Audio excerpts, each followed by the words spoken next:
দেশে ফিরেছেন সাংবাদিক মুশফিকুল ফজল আনসারী।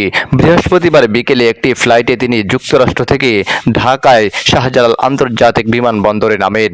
৯ বছর পর দেশে ফিরে আবেগ আপ্লুত আনসারীকে সিজদায় পড়ে থাকতে দেখা গেছে। সমালোচক সাংবাদিকতার কারণে ২০১৫ সালের জানুয়ারিতে মুশফিককে নির্বাসিত করা হন। ২০০১ থেকে ২০০৬ সাল পর্যন্ত সাবেক প্রধানমন্ত্রী খালেদা জিয়ার সহকারী প্রেস সচিব হিসেবে দায়িত্ব পালন করেন। এছাড়া বার্তা সংস্থা ইউএনবি সহ বাংলাদেশের বিভিন্ন মিডিয়ায় উল্লেখযোগ্য ভূমিকা রেখেছিলেন ফজল আনসারী। ছিলেন বিশ্বব্যাংকের কনসালটেন্ট ও বিশ্ববিখ্যাত ব্রিটেনের দ্য টাইমস ও সানডে টাইমস পত্রিকায় ওয়ার্ক এক্সপিরিয়েন্সে রিপোর্টার হিসেবে কাজ করেছেন ফজল আনসারী। তিনি জাস্ট নিউজ বিডির সম্পাদক হিসাবে দায়িত্বে আছেন।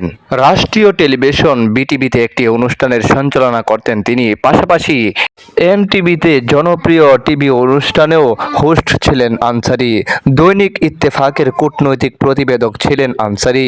নির্বাচন কমিশন বেটে কর্মরত সাংবাদিকদের সংগঠন reporters forum for election and ডেমোক্রেসির সাবেক সভাপতি ও ইত্তেফাকের জ্যেষ্ঠ প্রতিবেদক সাইদুর রহমান এনটিভি অনলাইনকে তথ্য নিশ্চিত করেছেন। তিনি জানান, সাংবাদিক ফজল আনসারীর প্রত্যাবর্তন উপলক্ষে আগামীকাল শুক্রবার বিকেলে জাতীয় প্রেস ক্লাব এক সংবর্ধনা ও মতবিনিময় সমাবেশের আয়োজন করা হয়েছে।